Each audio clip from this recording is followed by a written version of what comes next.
I left the city, I've been browsing, treading water that they drowning. My head on a swivel, yeah. It's only really my surroundings.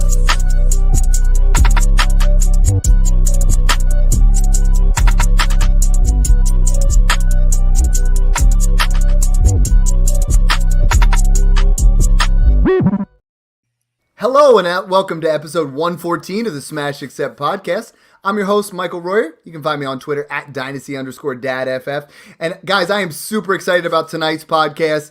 You know, John, super busy with work. Mung, he's in Mexico right now. But we got Josh, we got Mike. We are super excited for tonight. And we're going to talk to you about how to do your fantasy football negotiations. You know, a lot of you are like, hey, Dad, you talk about these trades all the time. You talk about you're doing this player for that player. But how did you get there? How did you work through that process? And no two better guys to deal with that on different areas of the spectrum than the guys we have on tonight. Mike, welcome back to the show at Fantasy Nerd Boy. How you doing tonight? I'm doing well. I'm always happy to fill in for Mung or John and come in here and talk. I think last time I was on, we were actually talking about, you know, how to start trade negotiations, how to talk through an actual trade and to do that respectfully and in the right manner, you know, can get you pretty far. So I'm excited to expand on that and then, you know, get into a lot of the other stuff that we talked about before too. So. Yeah, and you and I have made a bunch of trades in some of our Smash leagues, so I'm excited to break some of those down and talk about how we really go through it. I mean, I think a lot of people really struggle with player X for player Z, but how do we get to that final step? How do we get to where we really want to be? You know, and I'm on the opposite side, Josh. You know, you're always winning. You know, in Smash 3 and other leagues, but we've made a couple trades, and I'm excited to have you on the show again at JB Undershepherd. How you doing tonight? I'm doing great, and with John and Mung out, I think Mike and I are playing the super sub role. You know, that's right. You know, World Cup's going on, got me thinking. You know, hey, it's sometimes that sub that you need to just get you over the top, and that's what we're going to provide tonight.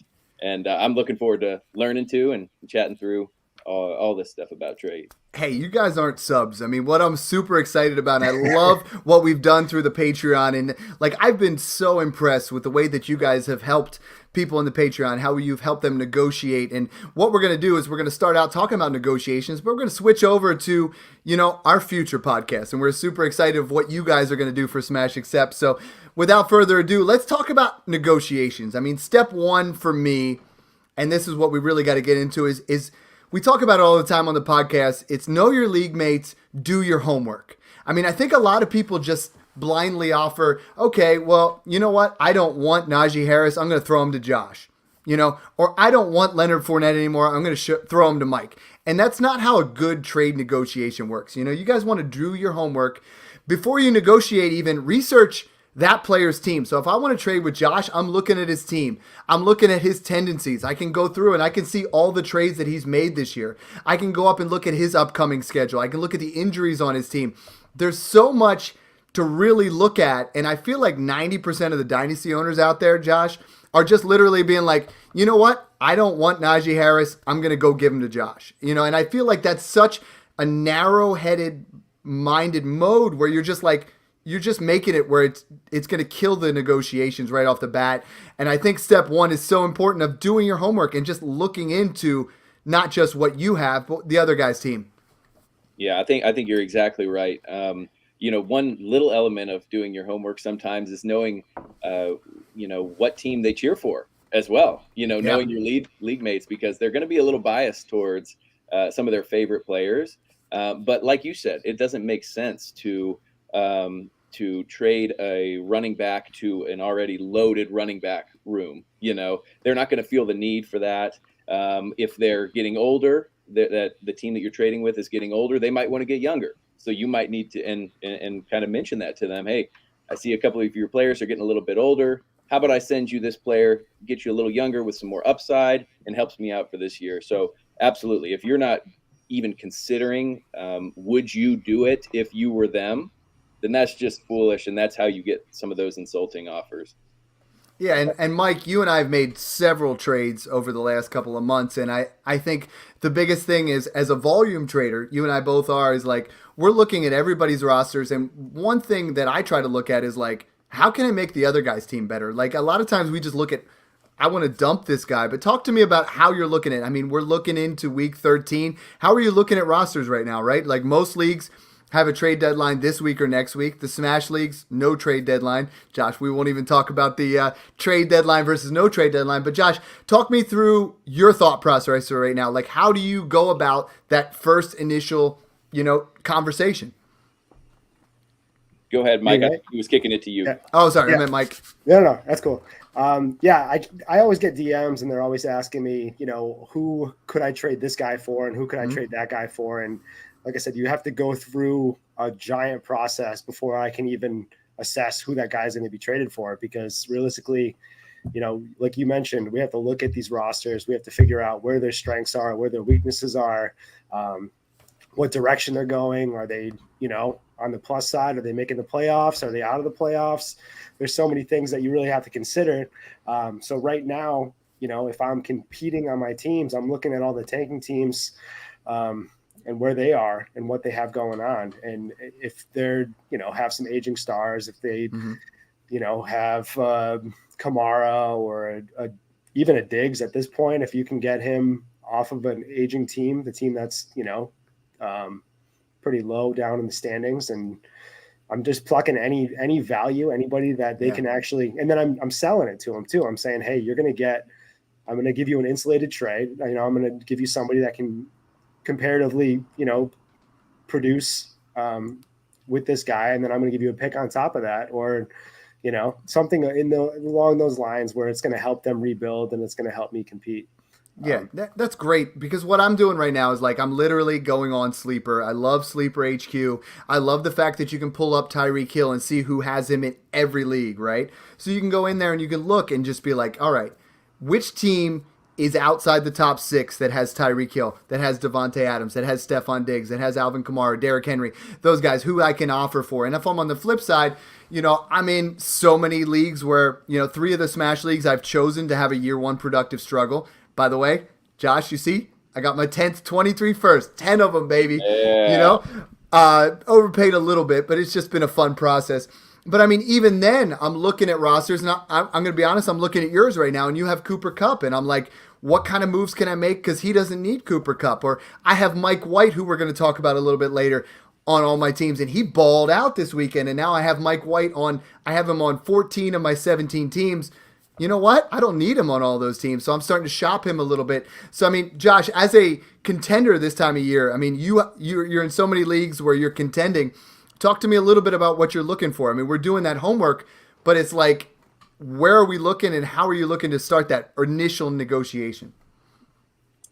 Yeah, I mean, first of all, let me just give a plug for this show. There are reasons why you need to watch or listen to a podcast like this, and that's sometimes you need to get outside of your comfort zone. And what I mean by that is, sometimes you might not like mortgaging the future for a championship, but you need to do it if you have a window that is win now. So you guys do a great job of that, and that's something that I'm even trying to learn even more. But how you approach that is you look at a guy that is not going to help you this year. You mentioned Cooper Kupp, obviously kind of aging anyway, but he's not going to be back for when you need him. So he makes, but he still has great value to somebody who doesn't need to win. So you look at who's not helping you. I think on my roster, I've got guys like, Calvin Ridley and Cooper Kupp and Kyle Pitts, for example, who probably wasn't helping me anyway when he was healthy. But regardless, guys like that still have a lot of value. And you're thinking, how can I maximize my window with my veterans? Because if you are not contending or rebuilding, what are you doing? You need to. You're right in that middle. That's a dead zone, man. Yeah, you got to go for it, or you got to commit to next year. So that's something that I'm trying to do. And basically, teams like yourself or other teams that are out of it, you look and you see, hey, who can I pluck that will help me right now, while not, at least maintaining some value for the future, but not going too crazy at the same time. So that's at least how I would start, is look on your roster and see who can I get rid of, or who can I afford to get rid of for that production right now. Yeah, and like for me today, work was difficult because I'm sitting there and like, dude, it's week 13. This team needs this team needs that. And I literally went through to all those bottom 6 teams. And I think you guys need to look at this and you need to like wrap your head around this. Those bottom 6 teams, they have a Gus Edwards. They have a guy that you could just add to your roster where you can just throw something in there. Today I got Mike White for John Mechie in a 10-team superflex where I'm like, that could pay off for me. You know what I mean? Like there's guys you got to look of like that guy's not going to do anything for me, but this guy will. And Mike, you're in a lot more leagues even than I am, and I know we're trying to scour this right now. It's like you literally, this is the make or break time. I mean, there's so many people in your old school philosophy of fantasy football, week 13, I'm not making the playoffs, I'm done, right? But in real dynasty, this is where we separate the men from the boys, right? This is where you take your team from, rebuilding to adding a Cooper Kupp on the cheap or adding a guy that really could benefit your team like a Breece Hall or things like that, where you really separate the men from the boys, and we try to do that here on Smash Accept. Yeah. I mean, there's several moves I made that I didn't feel great about in the past couple of weeks, but I know that that's what you have to do. You have to do things that make you uncomfortable sometimes when it comes to your roster, and you got to stop thinking about what you're going to do 5 years from now. And the pieces aren't, everything's changing. The landscape changes so quickly that, win that league this year and then worry about next year. What? And both you guys even said that, like a trade that we're going to reference later. You're like, dude, that's going to hurt in a couple years. But if you win $500 this year, guess what? It doesn't feel so bad. You know what I mean? Like it's that for the league fees for eternal glory. You win 1 year in some leagues, and that pays for 10 years. So that's kind of how I kind of look at things. So we're going to keep going through that. But step 2 for me is don't be anchored. Begin that first to say the trade negotiation. Be a good way to take control. So many people are out there, and they complain in their group chat, I'm not getting any trade offers. I'm not getting anything on my end. Be aggressive. Go out there and say, today I made a trade and I just texted a guy I'm friends with. I'm like, hey, you've started Russell Wilson every week this year. That's got to be painful, bro. I have Deshaun Watson coming in this week. I have 2 other stud quarterbacks. Let's get a deal done. You know what I mean? And we talk about it a lot, Josh, about the relationship aspect. And it's a matter of like, when you're that guy that initiates, how do you start that? A lot of people negotiate the wrong way. They come in and say, you know what, you need this, or you know what, I don't want this. But I feel like there's a good way and there's a bad way to start that negotiation. Yeah, and I think it's important to note, if you play Dynasty, even in the startup portion of it, it's important to make lasting relationships with all of your league mates. This is a long-term game. This is not just you're hoping to win year 1. I want to win year 1, year 2, 3, 4, 5. And how you're going to do that is you've got to maintain those, trade opportunities with everyone. If you have a good relationship with someone where you're not just coming out of the blue and saying, hey, you've got this guy, let me tell you why it's a good deal for you. Hate that. And it's like, where have you been? I haven't talked to you since the startup, Right. And there's immediate, tension there, or there's, it's much more easy for trade negotiations to go hostile in some way. But here's, you really have to hopefully have laid the foundation with a relationship at first. But how you start those negotiations is not so much saying, kind of bossing them around or telling them why they should do this necessarily. You kind of probe, like you said, hey, I'm looking at your roster, I know that this has to probably be a weak spot. I think we might be able to find some common ground. Even just using terms that it's going to, be beneficial for both. Not starting with a low ball, but starting with something where it can be countered at least. And even if you're the one, sometimes you get the ridiculous offer, but don't respond harshly to them, because at least when I get somebody responding harshly to me, it makes me not want to even talk to them very much. So even if you get that bad offer, just responding by saying, hey, I think we value players a little bit differently. This is what I see, and so that's where I think one of my strengths is at least developing relationships with everybody so that the conversations stay open year round. And so when I come knocking on the door, it's not like you haven't heard from me, So I guess the relationship aspect is a big part, obviously wanting to be mutually beneficial and starting with an offer that's not going to be ridiculous. or make no sense to them. And you brought up a great point that I think is crucial for dynasty. It's not for fantasy football. It's not for like your redraft, but for dynasty, it's a matter of like, hey, where did you come up with that evaluation? Like for me, it's like, oh, did you use KTC? Did you do Dynasty Trade Calculator? Do you use DLF? Do you listen to this podcast, that podcast? Get where they're coming from, because you want to understand why they offered you Jonathan Taylor for, Najee Harris, or like even less than that. Like, where did you come up with that? Like there's an idea where you came up with that. Let's bridge that gap and let's talk about it. And I think you're not always going to get those information. You're always going to get those few owners that really come at you harshly.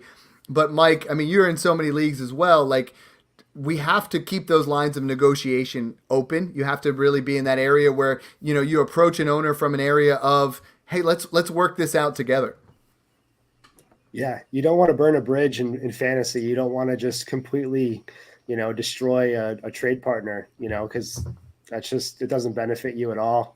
Even if, like Josh said, you're getting your bad trade offers, and how you respond to those is really important, because some people just don't understand what value is. They don't get what a player value is, and they just kind of are throwing things out there and hoping for the best. And there's a way to respond, and then you can almost educate people without being pretentious, and you can say, hey, this is how I value this player, and this is where I would put this player. Then you build up a counter, and you say, this is what I would like for that player, and you can kind of go from there. And usually I get good responses. I say this is it, and then I'm always messaging people while I'm sending trade offers. I'm like, hey, let me know what you think of this. I'm always loving the meet in the middle option where, I could take a little bit of your trade, a little bit of my trade, and we could build a beautiful baby together. And that's kind of how you have to do it. You have to slow play it too. Some trades go on for weeks. Some trades are minutes. You just have to understand the trade partner too. And you have to understand what they have going on. People have busy schedules, and you don't push people. You don't say, I need an offer by tomorrow, or I'm not trading, just don't say silly stuff like that, and you take your time with it. And it just, usually people respect that, and you can build a good relationships through that way. We're not all degenerates, like all of us want that offer like responded within 5 minutes, but we all have different lives, and I love that aspect, and how you deal with that. And it's the biggest thing for me is like, there's so many guys that have said, hey, don't let such and such in the Smash Patreon, because we talk about these things, and I'm so excited for next year to let that grow. It's closed up for this year, but like the thought process that we all have gone through, and we've all sharpened each other, and it's so awesome, that we're all like moving towards that area. And you guys have talked about that personal growth as well. I think we move on to the next one is know when you can compromise. Step 3 is know where you can compromise. I think don't cave in, but know what positions you're willing to do in, and what the trade can be done beforehand. So Josh, if I'm coming to you, I might offer player X and Y for your player Z, but then knowing in the back of my head, you know what? I'm willing to add a second, but maybe I don't have to. Like I'm going to start out with this, but in my head, I'm ready to go to this. And I think expectations are so important when it comes to relationships, when it comes to talking about trades, where it's like, this is what I'm going to start out with, but I know this is what I'm going to go out with. This is what I'm willing to offer. And I think so many people are like, they send that hard offer first, and then that's it, right? Like, if you don't accept my hard offer, you're an idiot. Like there's so much of that, where in the back of my head, when I send you a trade, I have a slightly different thought process of what I'm willing to do. And I think about, okay, I have 3 tight ends, so I might be willing to add Cole Kmet to this deal. I have 2 extra running backs that I don't need, that I can add such player, and I think we need to think a little bit further out and just say, what am I willing to compromise on? Yeah, I think, that's a great point, because even in the art of negotiation, I mean, putting myself through my extended education and working a job full time, often it was in sales. And I mean, there is something to be said about the emotional release that we get as humans when we feel like we're getting a deal, right? Yeah. So if I start at an offer that I know I can go lower, or I can maybe even give a little bit more, but I started an offer, and they say, no, I need a little bit more. And then I say, fine, I'm going to give you a little bit more. Let's just get this deal done. It's that used car mentality, right? Like hey, exactly. Throw in some tires. Can we cut off $200? We just love a little bit of something extra. So if you don't, you might just be wasting that opportunity. We're not trying to be manipulative or I guess just lack integrity, but at the same time, it really is the art of just negotiation. If you start at your best and final, well, there's no wiggle room. There's just no feeling of compromise. It immediately starts as a tense offer instead of a fluid conversation. Right. So, I always like those trades where like, I always feel when I send you an offer and you accept it right away, I'm like, oh man, maybe there was a little bit more in there. But then on the other side, I can't stand the deal where the guy goes, throw in Austin Eckler and we have a deal. You're like, bro, dude. No, that's like not how it's going to go. Mike, you and I made a deal in Smash 7 where, it was Isaiah Pacheco in a 23-second was the core of it, right? But then I was like, you had to have been thinking, you know what, like I'm willing to throw in this and that. And to me, I was a rebuilding team. And to me, it felt like a win, but all I got was Kylan Granson in a fourth. But it was like, to me, I'm like, okay, I got a little bit more than just that 23-second. But on your end, that had to be deals where you're like, that doesn't hurt me at all, and that's some sweeteners that I can add to the deal where we got to think about, this is our initial, this is where we're going to. Yeah, and you have to look at your builds, and I'm all in that league, and I'm going, it is what it is. And I don't mind paying top dollar for a guy that might not even be he'll be in the league, but he won't be a premier back or a lead back next year. And I understand that, but like you said, you got to make those moves that might hurt your future or might be a little painful for you right now. But it's, I don't mind throwing a couple picks on top to get a guy that might not be on my roster next year. That's fine with me. Well, and Kylan Granson's a guy that probably is never going to start for me. And on the flip side, a fourth round pick is an 8% hit rate at best. You know what I mean? So you're like, that's super low. So you throw that in there. I've never drafted full disclosure, I've never drafted a fourth round pick in my life. I've dealt every single one of them. Never done it. Third, Gabe Davis is on my team. He's doing okay. But it's hard to hit there, So the next part is step 4 and 5. They're kind of close together. 4 is aim for a win-win situation, so all parties are ready for another deal. And step 5 is have a plan B and know when to walk. I mean, Mike, I'm going to go back to you. We're aiming for a win-win situation. If I say to you, hey, throw in Dalton Schultz, well, Dalton Schultz is worth more than Pacheco. So why are we even doing that? And like we get into those areas where you have to know, you know what, I'm out. Like we have to know where it's win-win, but then we have to know where it's like, you know what, you're just trying to get too much. I'm out. Yeah, you got to have that communication and just say, all right, I don't think we're going to meet in the middle here. And I always say maybe we can revisit later. That's my line. Mm-hmm. And, everyone knows that that's what I say.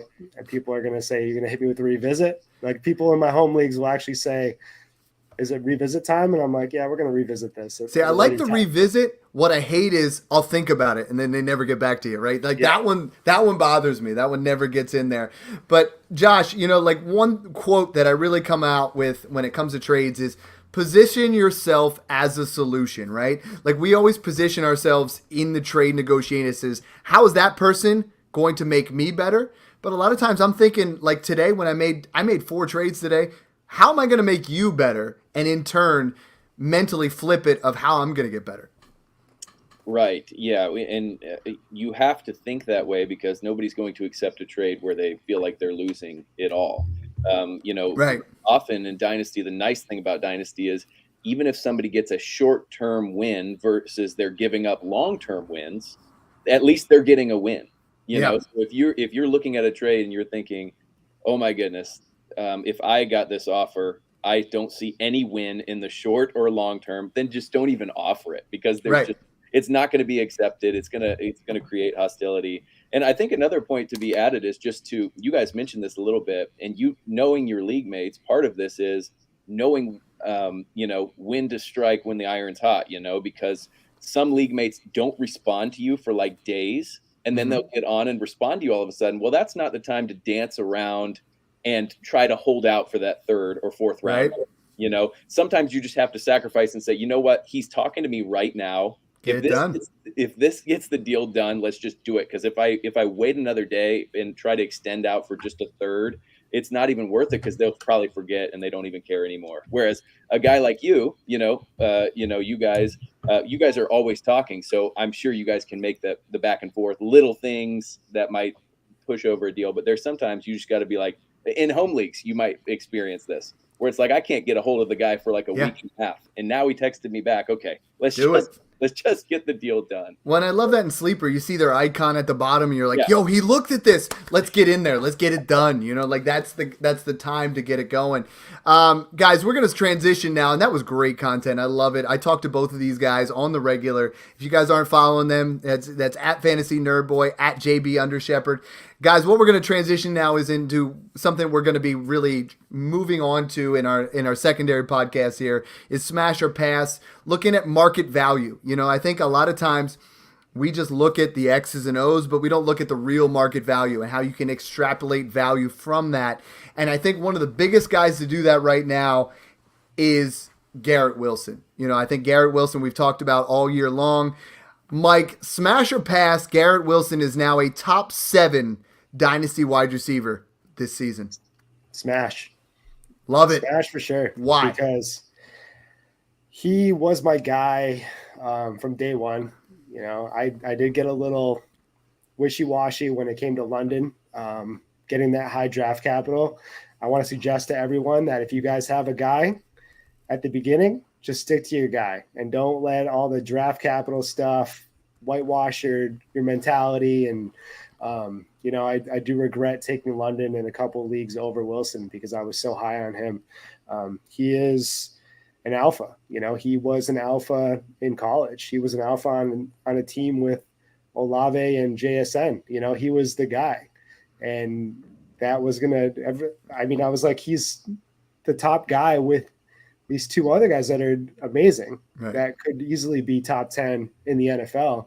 And the tricky part with that is we bring in analysts, great analysts. I mean, Matt Waldman and Matt Hicks and so many guys, and we hear so much information. And you and I have talked on the phone multiple times where we had both Burks and Wilson over London, over Olave, and we kind of like, that was a great take where it's like, trust your gut. You know, like you put in the work, you know that's the guy. My question to you is, we got 2023 fever going on right now, right? And Garrett Wilson right now, I also have him. I have him as my dynasty wide receiver 6-7 range. I mean, there's Chase, there's JJ, there's Lamb, AJ Brown, Waddle, and then you have to debate maybe Amon-Ra a little bit. But if I come to you right now and say, do you want Amon-Ra, St. Brown, or Garrett Wilson? I'm taking Garrett Wilson. He feels like a much safer Oreo cookie to me than Amon-Ra St. Brown, you know what I mean? But if I'm coming to you right now and I say, hey, 105 or Garrett Wilson, what are you doing, Mike? Because that's where Smith and Jigba goes. You know, like if we're talking that way, that's if you got to choose between those 2 guys right now without landing spot and without knowing who the quarterback is for the Jets. I mean, Mike White made Garrett Wilson look legit. Zach Wilson did not. So, I mean, we have that slight, where are we moving here? Yeah, I think I'd take the 105 over Garrett Wilson. Boo. Yeah. Hey, I mean, no, I agree with him. I agree with him. Yeah, because I love Garrett Wilson. I do. I love Addison too, and yeah, I think he's going to be an alpha in the NFL. He's going to, I think, produce day one. The Jets don't scare me because he was the one with Flacco and he's the one with Mike White. Mm-hmm. The only thing that ruined his value was Wilson, and I don't know if we're going to see Wilson again. I personally do not think. I mean, I've gone out there and I talked to John. I mean, I gave up Mechie in a third. I gave up a pair of thirds. I gave up some fourths. Now I own Zach Wilson in 14 leagues. And you got to look, man. I mean, he's looking at Detroit, Jacksonville, Seattle. If Mike White holds his job, he is a league winner with those matchups. You know, like I know there's a lot to throw in there. I don't think Zach Wilson is that guy. But if Mike White plays like he did against Chicago, who's a solid defense, posting 30, depending on what your league format is, 34 fantasy points. I mean, he looked fantastic. Josh, if I'm coming to you right now and I want you to smash or pass these, we all agree that those top 5 are where they are. If I come to you and I say, hey, Tyreek Hill or Garrett Wilson, who you got?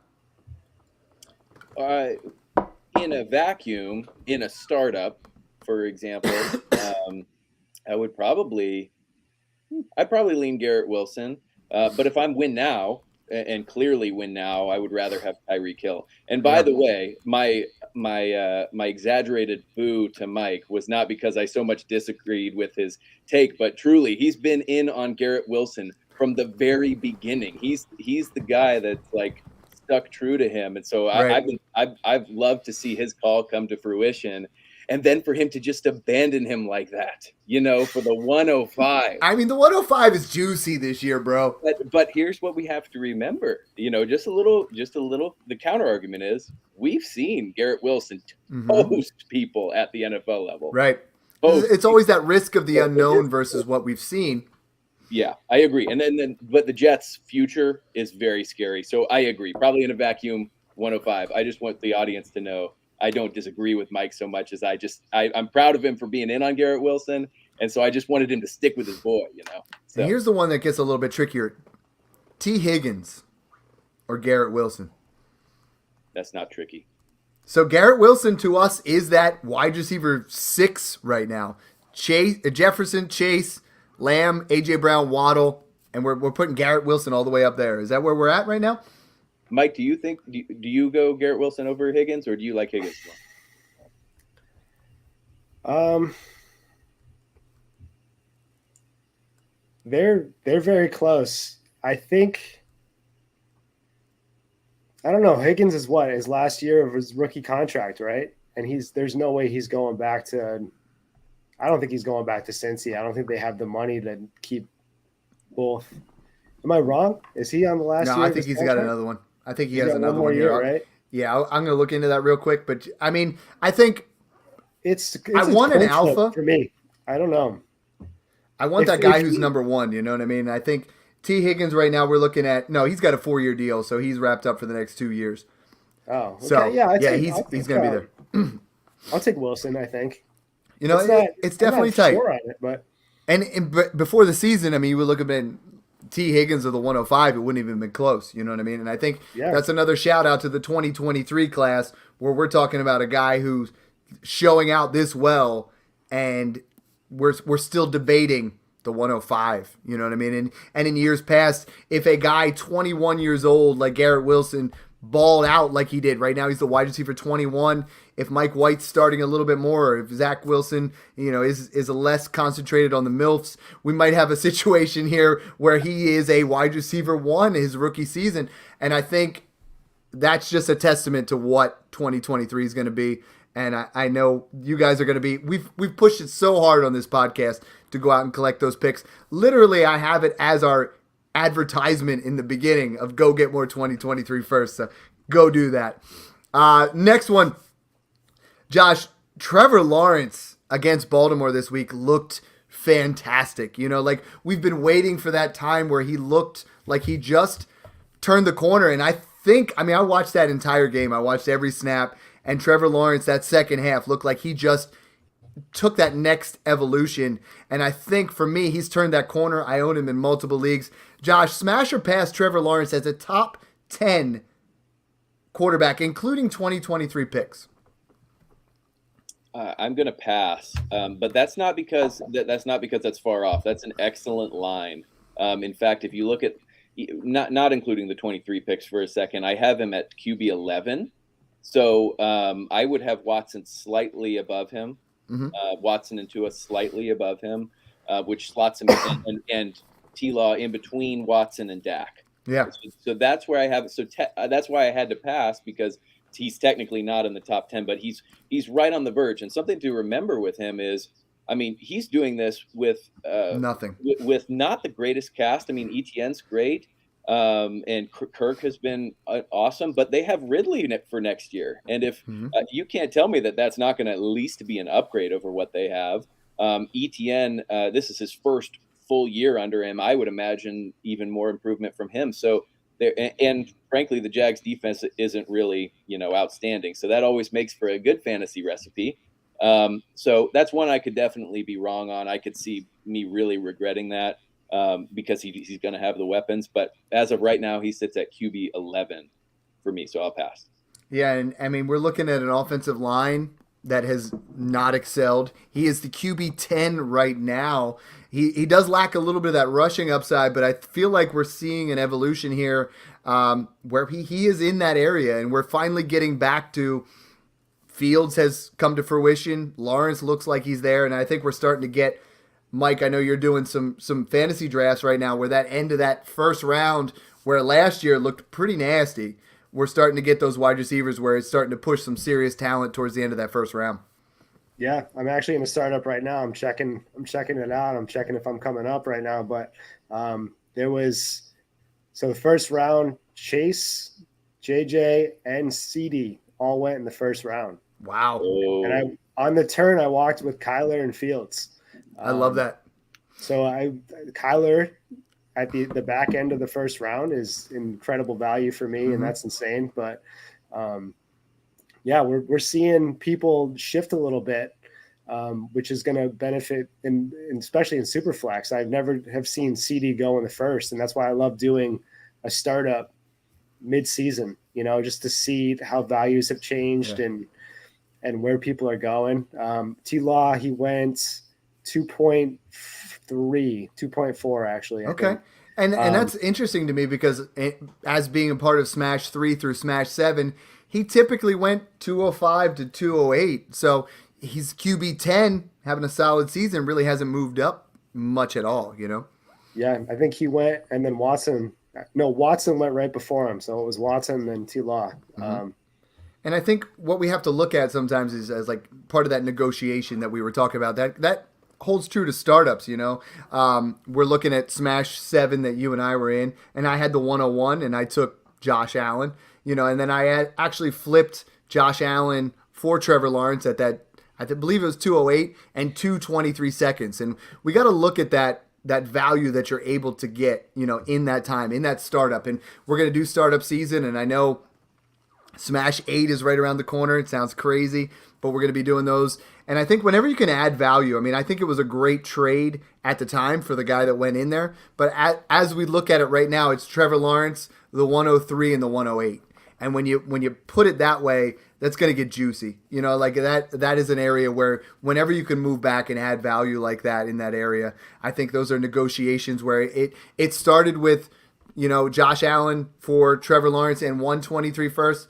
I bumped it up to 223 first, and you got to really work through those negotiations. And in startups, I feel like negotiations, Mike, are a little bit different as far as like people are more willing to pay up than they are once they see what that is, right? Like so many people struggle with, they see numbers, but they don't see players. Yeah, and it's a lot easier to make moves for premier players in a startup. So if you can figure out ways to do that, and I'd love to help anybody out if you want to come into my DMs and talk to me about startup trades and figure out player values. And it's really easy to have an idea of where the player is going to go. So if you get, a 6th round for a 10th and a 12th or something silly like that, you can pretty much, figure out where these players are going to go. And I think that's hard for people to look at. Josh, I know when you joined Smash 3, you and I had been talking for a while, and I'd answered a lot of your Twitter questions. What were you expecting versus the fact that you saw 108 trades in Smash 3? 108, I was part of 38 of those. But talk to me a little bit about that experience, because it had to be eye-opening, like you're doing a couple leagues here and there, and then all of a sudden you get into a Smash league and you're like, what was that? It was everything I wanted it to be, because I live for the startup. It's just the way I am. It is so funny how slow draft startups are just a longer period of being consumed on your phone for that amount of time, because it's like, I just think it is so cool to be able to make those deals. So yeah, I loved it. Made a lot of deals myself. I think I might have been sick at the time, and it was a great time to be sick because I could just be on the phone and making deals, and it was a great group of guys. So yeah, that's a shout out to all the Smash people. But something to note as well, I think Mike mentioned this too, in just taking advantage of these startup trades, and you mentioned this as well, Dad. But but one trade doesn't mean it has to be the final trade. Mike, I think you did one recently where you kind of cascaded a couple trades together, ended up just because you were active and talking trade with people, you objectively made out better by making two trades than you started. And so I think people miss opportunities when they're not even talking to people, not making those startup moves. And yeah, it's something we love to do is trade. That's for sure. When they get closed-minded, right? Like there's a lot of times I was making trade offers and someone in week 2, they're like, I don't want Rachaad White. I don't want this player. And you're like, why not? It's value. It's equity. You build that together. Speaking of Rachaad White, Mike, I mean, smash or pass, Rachaad White will be a dynasty RB1 as long as Leonard Fournette is out. And if we carry that over into 2023 and, Tom Brady leaves and Fournette finds another home, how high of an expectation do we have for Rachaad White? I mean, in Smash 2, I made a deal with Dynasty Jacobian, and it felt like an overpay at first. I dealt DeAndre Swift, Jerry Jeudy, and CeeDee Lamb, but I got Justin Jefferson and Rachaad White on an all-in team where now I have Jamar Chase and Justin Jefferson, and man, does it feel good. Yeah, I'm gonna pass Rachaad being an RB1, but I think he definitely has a high ceiling. His receiving work is gonna always keep him pretty high. It's just the Bucs offensive line. We're seeing that with Fournette.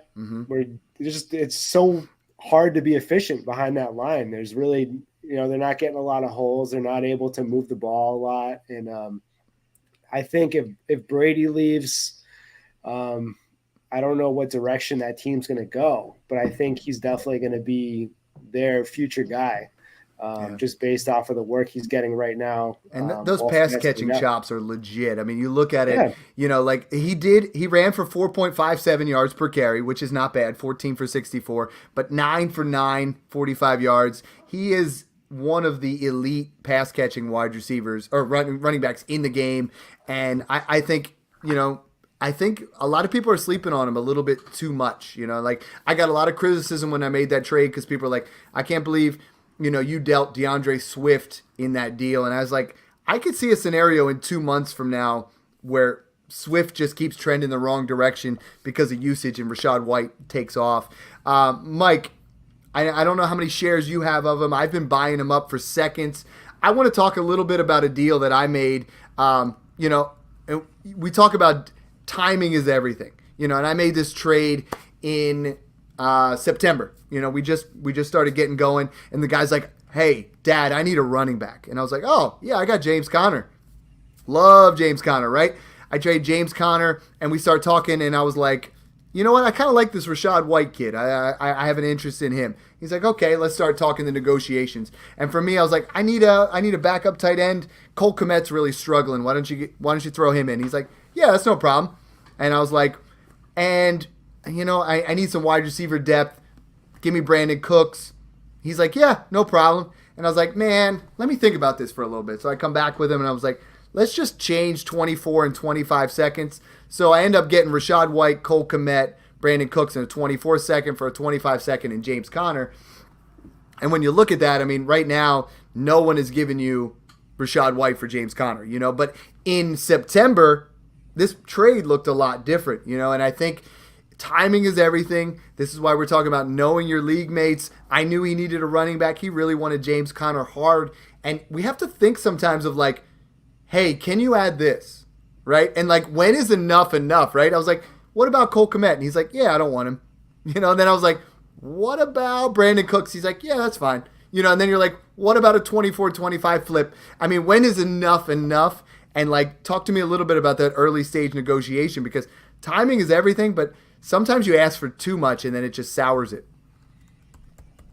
Yeah.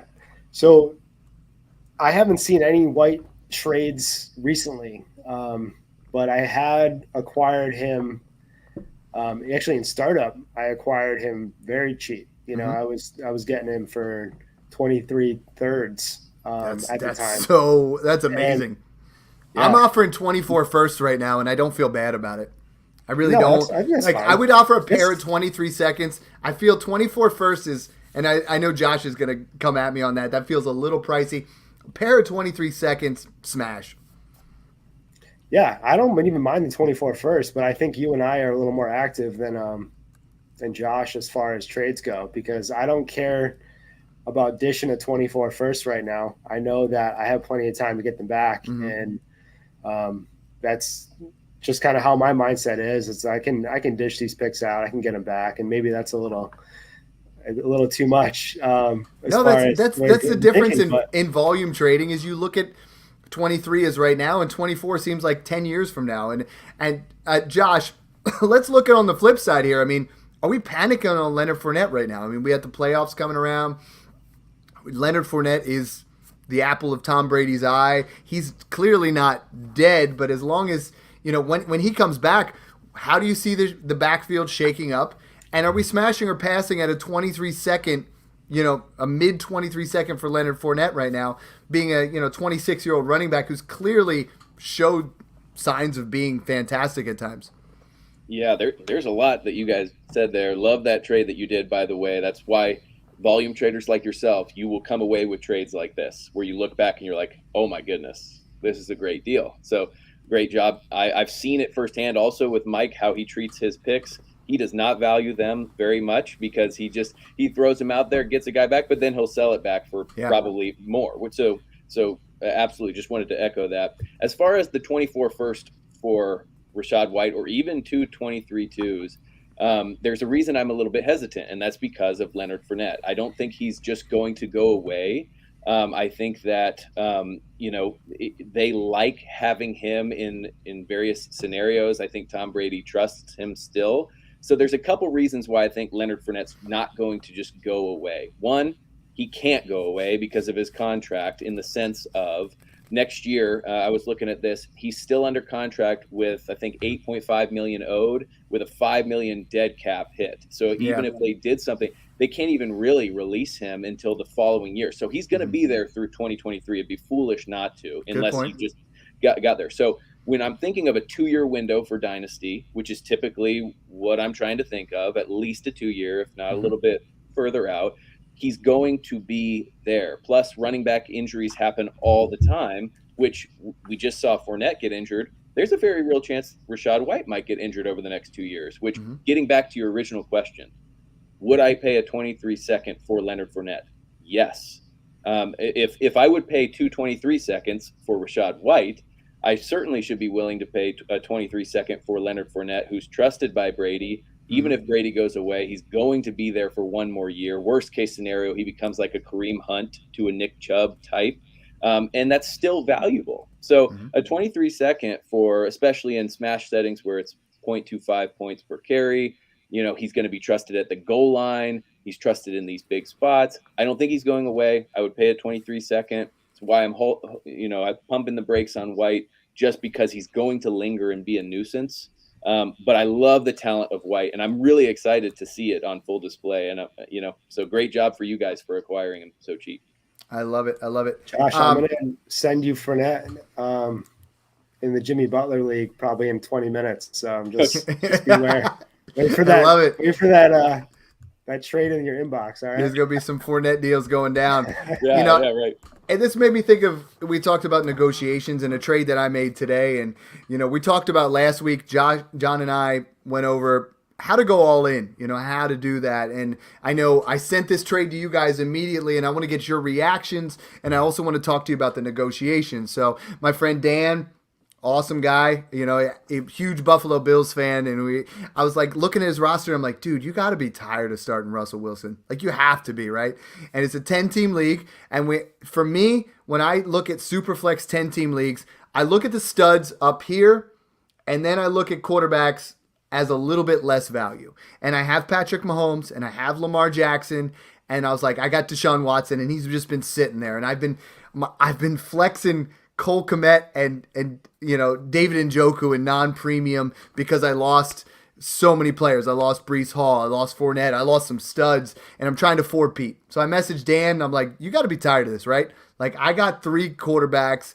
What do you want to do? And 2 weeks ago I got ETN for Devontae Adams, so I gave him Devontae Adams, and he's in this spot right now where he's in the 7 seed, right? So he might not make the playoffs. I'm the 1 seed. I'm trying to four-peat, right? So we're talking, and I said, hey, bro, this is what I'm going to offer you. So I offer him Deshaun Watson and I believe Najee Harris for Jonathan Taylor and Devontae Adams. He messages me back, and he's like, I don't really want Kamara anymore. I'm a little worried about Kamara. He's like, here's the deal. It's Devontae Adams and Kamara for Deshaun Watson. I pound that smash accept button because for me, now I went from Cole Kmet and David Njoku to Devontae Adams and Alvin Kamara. Alvin Kamara has the best, friendliest playoff schedule there is, period. And I know he's had some struggles, and I know people are a little worried there, but I feel like I think back to that game he had where he had 5 touchdowns, and I think Cole Kmet is not a league winner where Alvin Kamara is. David Njoku is not a league winner where Devontae Adams is. So I went in on this knowing that I can get another quarterback. I bought Mike White for a 4th. Now Mike White is my 3rd quarterback. And I'm willing to go all in this sense because this is how I view it. I'm willing to do those things.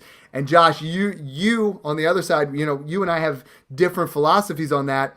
Where your initial reaction was what?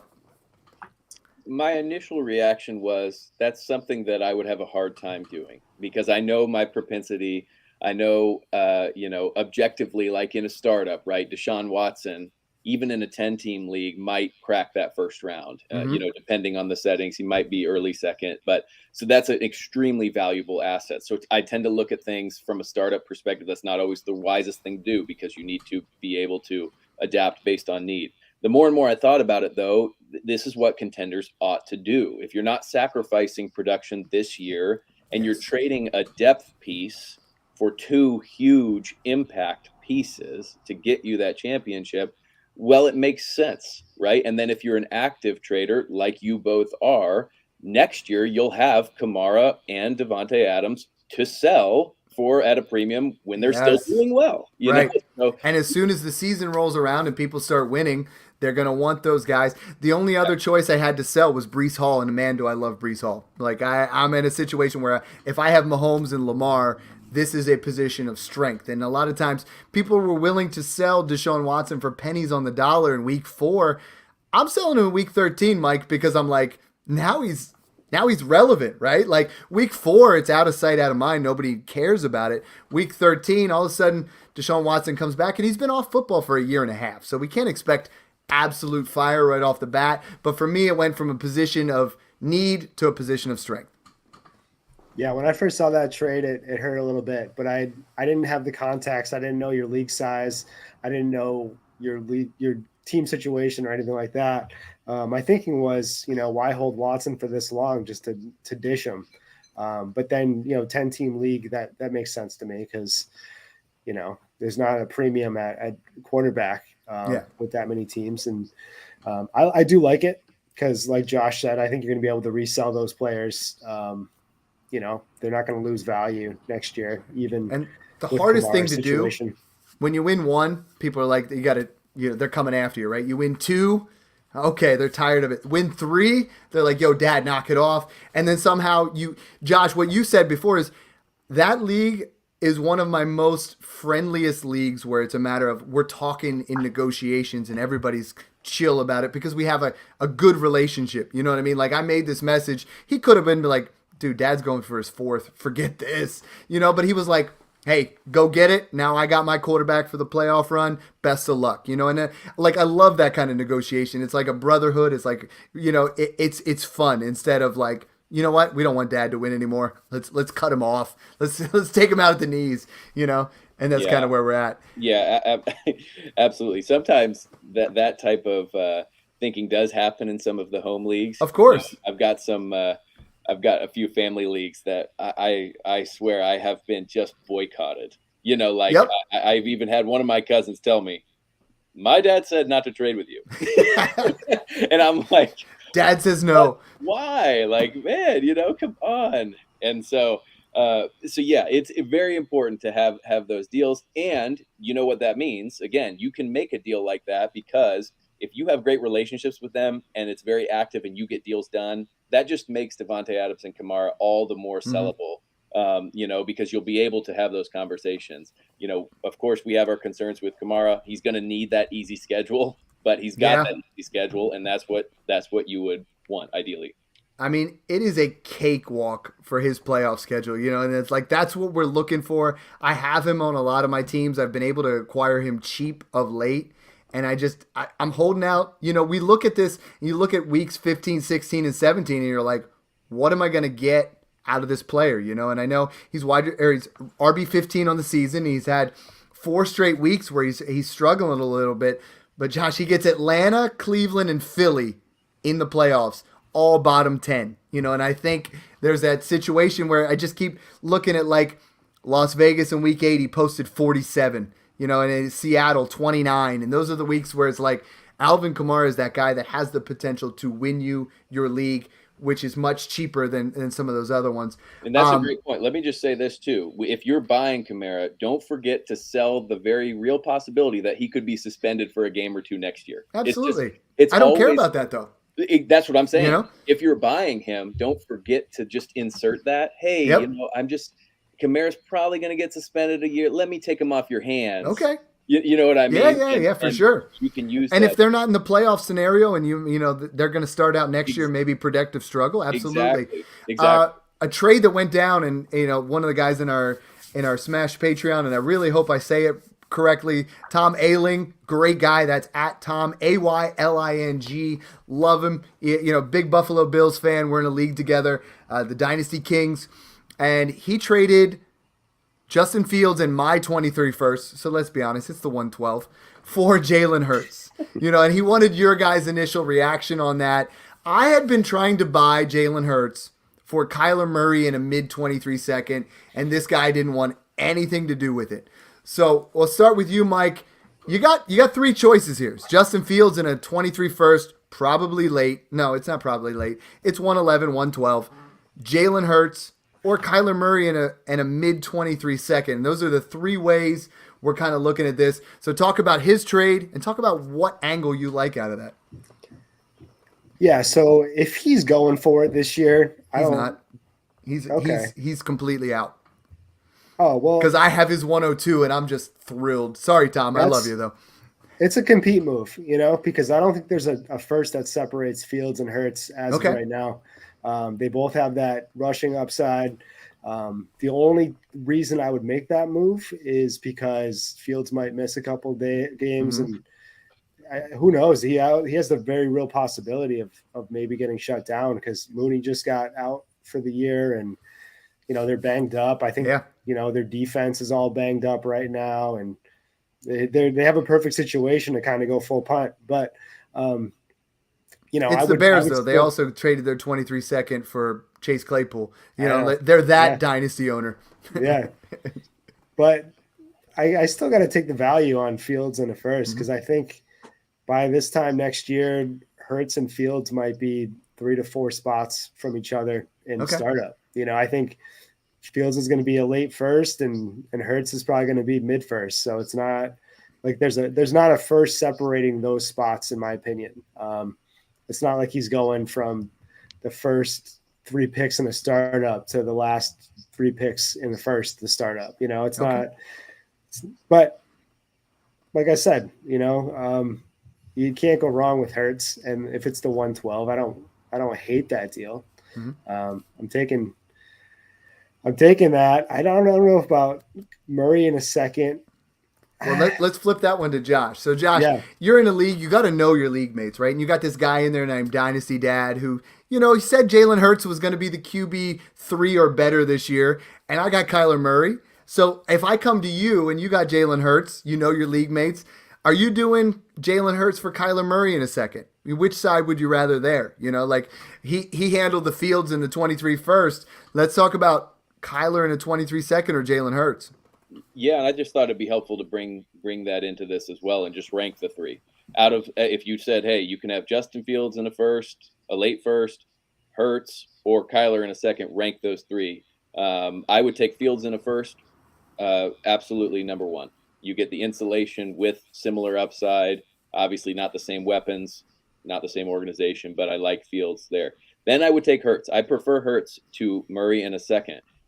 There's something about Kyler Murray that always feels disappointing as a fantasy manager. And I don't, maybe it's because you see such limitless potential, and maybe it's Cliff Kingsbury. Actually, I know it's Cliff. I blame Cliff a lot.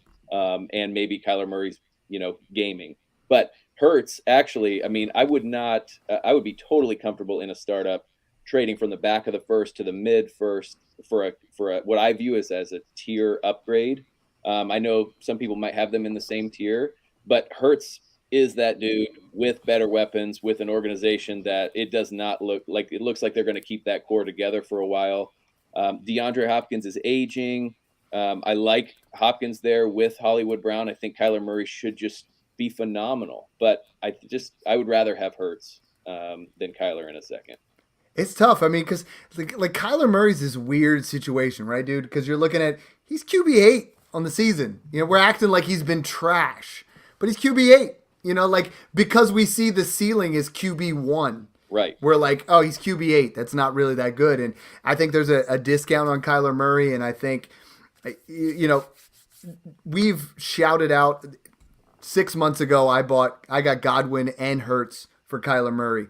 We try to get ahead of the game. We tried to get ahead of the game when it came to Fields, in that area. And you gotta listen in. You gotta know when to buy. Guys, I have one more here, and I gotta get it out there. I know we just hit that area, and this one sent in from my boy Jordan Rump at Rumpy7. He said he's rebuilding right now, Mike, and he has Elijah Moore or Pacheco in a 24 second.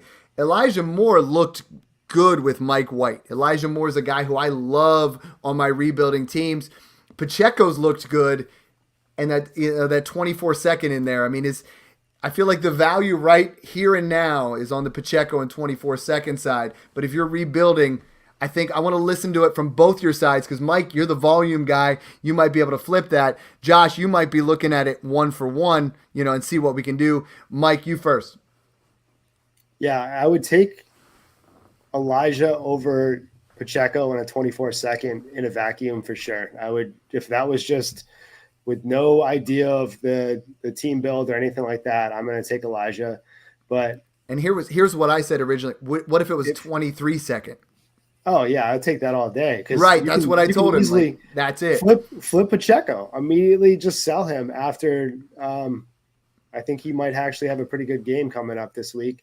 I would sell him immediately after that, and then with CH probably coming back maybe in a few games or whatever. He's going to lose value this year, and then I don't see him being a lead guy next year either. But.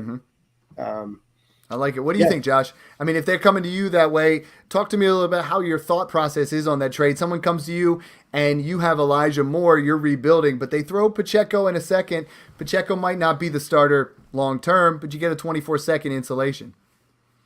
Yeah, it's solid. It's an interesting one because I too prefer Elijah Moore in a vacuum because of the talent. I believe the talent sticks.